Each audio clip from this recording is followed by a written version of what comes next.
গতি মানুষের মনের ভিতর যে ছুটে চলা বা গতিময়তা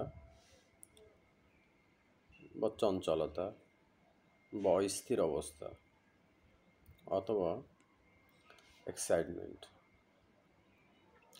এটা অনেক ইনফেক্টেড ডিজিজের মতো একজন থেকে বা একটা গতিময় অবস্থা থেকে আরেকটা স্থির অবস্থার ভিতরে সঞ্চারিত হয়।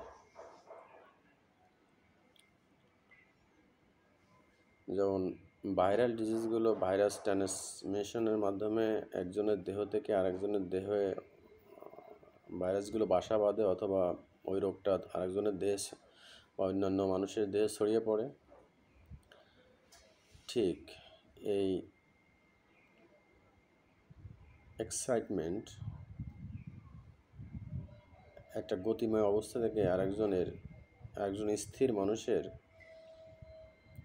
বা শান্ত মানুষের মনের ভিতরে দ্রুত সঞ্চারিত হয়ে যায়। মানুষ যখন ঘুমায় তার ব্রেন অনেক শান্ত থাকে এবং ব্রেন রেস্ট করে। যখন সে ঘুম থেকে ওঠে তখন তার মনে বা ব্রেন একটা শান্ত স্থির অবস্থায় থাকে, কিন্তু সে যখন অন্য কোনো গতিশীল বস্তু অথবা চঞ্চল কোনো বস্তু সংস্পর্শে অথবা তার দৃষ্টিতে আসে তখন ওই বস্তুর গতি তার ভিতরে সঞ্চারিত হয় এবং সে অটোমেটিক্যালি অস্থির হয়ে ওঠে। যেমন অনেকের বাসায় প্রেয়ার রুম আছে, আবার অনেক হিন্দু ধর্মাবলম্বীদের বাসার ভিতরে পূজা করার রুম আছে,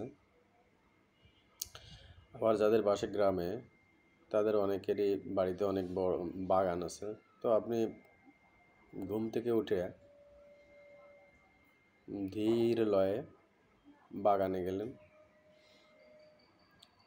শান্তভাবে বাগানের বিভিন্ন গাছ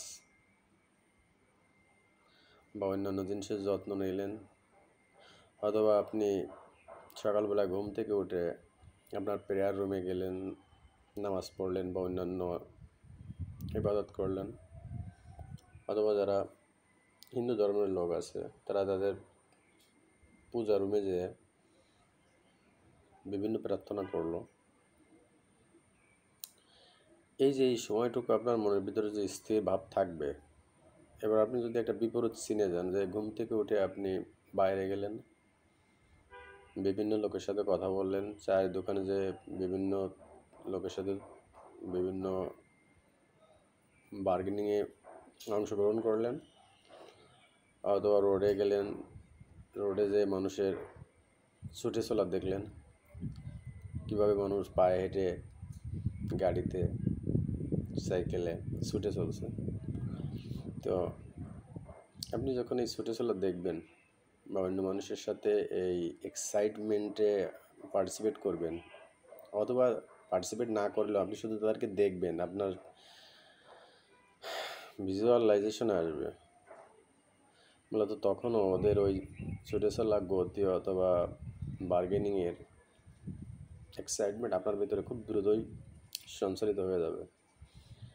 আপনি এর আগের যে বিপরীত সিন, বাগানে যাওয়া অথবা প্রেয়ার রুমে যাওয়ার যে স্থির অবস্থা, এটা রাখতে পারবেন না। তো মূলত আমাদের শান্ত হতে হবে, থামতে হবে, যতদূর সম্ভব গতিশীল বস্তু থেকে দূরত্ব বজায় রেখে অথবা চোখের আড়ালে রাখতে হবে। শান্ত পরিবেশ, শান্ত মানুষের সাথে থাকতে হবে। এটা যেমন মনের জন্য ভালো, তেমনি দেহের জন্য স্বাস্থ্যকর।